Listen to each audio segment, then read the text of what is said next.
Bonjour tout le monde. Tout d'abord, merci vraiment d'être ici ce midi, en fait, pour venir assister à cette conférence. On dirait qu'on a donné une conférence hier à Québec, à l'Université Laval, puis j'étais un peu stressé ce matin parce que je me disais, est-ce que ça intéresse les gens, la santé mentale? La réponse, c'est oui. Alors, merci énormément d'être ici. Puis, comme René le disait, en fait, j'ai accepté d'être porte-parole du réseau Avant de craquer parce que depuis le début de ma carrière, en fait, je m'étais dit, moi, je veux appuyer la cause de la santé mentale. J'ai cherché comment le faire. Ça peut paraître niaiseux, mais ce n'est pas facile d'appuyer cette cause-là. J'ai approché une fondation d'hôpital qui m'a proposé de faire un triathlon pour ramasser de l'argent. Puis comme vous voyez, je ne suis pas, mettons, le gars parfait pour faire un triathlon, même pas 1 kilomètre de vélo. Donc, ce n'était pas pour moi. Finalement, j'ai continué à faire des démarches. Et finalement, à un moment donné, donc Manon et Hélène, à l'époque, donc Avant de craquer, m'ont approché parce qu'ils cherchaient un porte-parole pour parler de l'entourage, en fait, de l'entourage d'une personne ayant une problématique en santé mentale. Puis au début, j'étais bien gêné d'accepter ça parce que je me suis dit, il me semble que la lumière devrait être sur la personne qui a la problématique en santé mentale, ne devrait pas être sur le fils, parce que dans mon cas, c'est ma maman qui a le problème en santé mentale. Et donc, je me suis dit, pourquoi moi, je prendrais la parole pour parler, puis que moi, je fasse pitié. À un moment donné, j'ai compris qu'il fallait accepter qu'on a aussi un rôle à jouer, accepter qu'on fait partie de la solution dans le processus de rétablissement. Puis il faut sensibiliser aussi les gens, en fait, de l'entourage, à ne pas craquer. Parce que c'est facile de dire que, nous autres, on est fait fort, puis il n'y a pas de problème, ce n'est pas nous autres qui sommes atteints.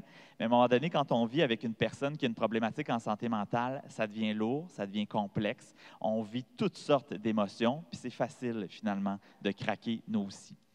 Donc, ceci étant dit, vous comprenez maintenant pourquoi je me suis impliqué, qu'est-ce qu'il y avait derrière ça. Et hier, en fait, on a eu la confirmation à Québec que c'est important de parler de santé mentale.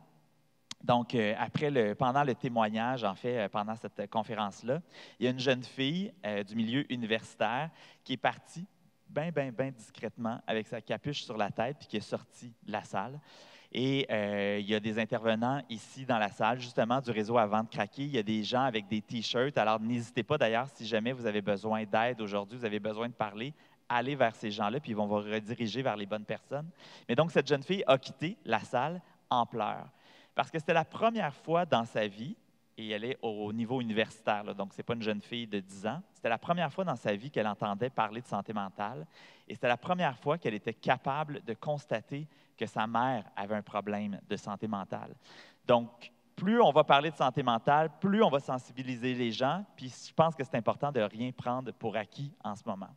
Et moi, donc, mon histoire, en fait, a commencé à ma naissance. Donc, je peux vous dire que la santé mentale, je connais ça depuis 35 ans maintenant. Ma mère, donc femme extraordinaire. Moi, je viens d'un petit village dans les cantons de l'Est, famille bien normale, 2 enfants, 2 parents, famille qui se tient, qui est aimante et tout. Donc, ma mère, c'est la femme qui travaille, qui prend soin de la famille, qui s'occupe de ses plantes, du gazon, qui organise les parties de famille, les parties de bureau. C'est vraiment une femme hyper énergique, qui n'a aucun problème, il n'y a aucun souci, il n'y a pas de barrière, elle est capable de tout faire. Jusqu'au jour où elle tombe enceinte du merveilleux petit Jean-Philippe, qui est moi. Et donc, elle commence à se sentir fatiguée. Elle commence à se dire, il me semble que je traîne de la patte un peu, que mes plantes sont un peu moins belles, que le gazon n'est pas fait aussi souvent qu'il le devrait. Mais c'est pas grave, elle continue, puis elle continue à travailler. Puis à un moment donné, donc, elle tombe en congé de maternité et tout ça, mais elle continue de s'occuper de ma sœur, évidemment. Et là, donc, au moment de l'accouchement, il y a quelque chose qui se déclenche en elle. Et le retour à la maison, ce n'est pas fait d'heureuse façon. Donc, le retour à la maison a été une espèce de dégringolade de son état de santé mentale. Elle a dû être hospitalisée rapidement. Moi, j'ai été placé, entre guillemets, chez ma grand-mère. J'étais juste bien heureux à cet âge-là, petit poupon. Puis ma grand-mère était bien contente de s'occuper du petit nouveau bébé dans la famille Dion. Donc, j'ai été chez ma grand-mère pour que mon père, lui, continue à s'occuper de ma sœur, puis donc à continuer à travailler pour, évidemment, subvenir aux besoins de la famille. Et là, souvent, il y a des gens, quand je parle de ça, qui me disent « Ah, toi, ça a dû être un choc pour toi d'être déplacé, de ne pas être avec tes parents, puis tout ça. » Et au contraire, ma grand-mère est devenue ma meilleure amie. Évidemment, je ne peux pas imaginer à cet âge-là que je vais me lier d'amitié comme ça avec ma grand-mère, mais il s'est développé un espèce de lien de confiance absolue entre elle et moi. Et c'est l'effet bénéfique, finalement, de cet événement-là dans notre vie. Alors, évidemment, je suis revenu à la maison. Ma mère a repris ses activités, a repris le travail, est redevenue la femme qu'elle était à 100 jusqu'au jour où, vers l'âge de 10 ans, quand j'ai eu 10 ans, là, ça a commencé à dégénérer. Et à partir de cette époque-là, il y a eu donc des dégringolades, des épisodes où elle n'allait pas bien, qui sont venus peut-être aux 2, 3, 4 ans, quand on était chanceux, mais au cours des années suivantes, ça s'est mis à dégringoler à peu près à chaque année. T'sais. Et là, donc, on devenait anxieux à chaque fois que l'automne arrivait, parce que l'automne, il y a moins de lumière, ma mère allait moins bien. On était nerveux quand Noël arrivait, parce que Noël est une période de stress, hein? Parce que c'est supposé être une période de réjouissance où tout le monde est heureux, tout le monde est content, on se voit en famille. Mais pour les gens qui ont des problèmes en santé mentale, c'est une période aussi de stress. Ensuite, le printemps était une période de stress pour nous parce que là, on sortait de l'hiver, puis le changement de lumière, le changement de température pouvait être une occasion pour ma mère d'aller moins bien. Donc, finalement, toutes les raisons étaient bonnes pour que ma mère aille moins bien. Puis on a compris finalement que tout ça avait à peu près pas vraiment rapport non plus avec les saisons, mais c'est un état psychologique. Hein, parce qu'on cherche des réponses à nos questions quand il y a quelqu'un qui ne va pas bien dans la famille. On a, évidemment, nous, à l'époque, il faut se reporter, donc à ce moment-là, mettons, il y a 20 ans, il y avait peu de choses qui étaient dites. On n'en parlait pas à la télé, on n'en parlait pas dans les journaux. Moi, à l'école, évidemment, on ne parlait absolument pas de santé mentale, donc on n'avait aucun vocabulaire. On ne comprenait pas ce que c'était, on ne savait pas comment appeler ça, puis les comportements dérangeaient. Finalement, j'ai vieilli. Je suis devenu un petit gars passionné par le théâtre, par le monde des arts. Ma mère ne pouvait peut-être pas tout le temps venir m'accompagner puis voir mes spectacles de fin d'année parce qu'elle n'allait pas bien, mais elle était évidemment là pour m'appuyer, pour être présente, pour me soutenir. Jusqu'au jour où, donc, j'ai décidé de quitter la maison pour partir ici à Montréal. J'ai étudié au Cégep du Vieux-Montréal, juste à côté. Et là, le stress a embarqué pour moi. Quand je suis arrivé à Montréal, je me suis mis à être anxieux, à être nerveux aussi, parce que je ne savais pas ce qui se passait à la maison. Puis ça aussi, ça fait partie du stress puis des sources d'angoisse qu'on peut avoir, parce que c'est pas rassurant. On appelle. Ma mère, des fois, elle disait des choses pour me rassurer. Des fois, je chantais dans ce qu'elle me racontait, que ce n'était pas toujours évident non plus pour elle. Donc, le stress est arrivé. Mais tu sais, on cherche, hein, comme enfant, comment dire à notre mère qu'on l'aime, comment prendre soin d'elle. Tu sais, moi, à la maison, je suis devenu un espèce de petit boss, là, un petit gestionnaire. Je me suis mis à faire les chèques pour mes parents pour payer les comptes. Je passais la balayeuse. Mon père allait me porter à l'épicerie pour que je fasse l'épicerie. J'avais genre 14-15 ans. Donc, pouvez-vous comprendre que j'ai développé mon autonomie très, très rapidement.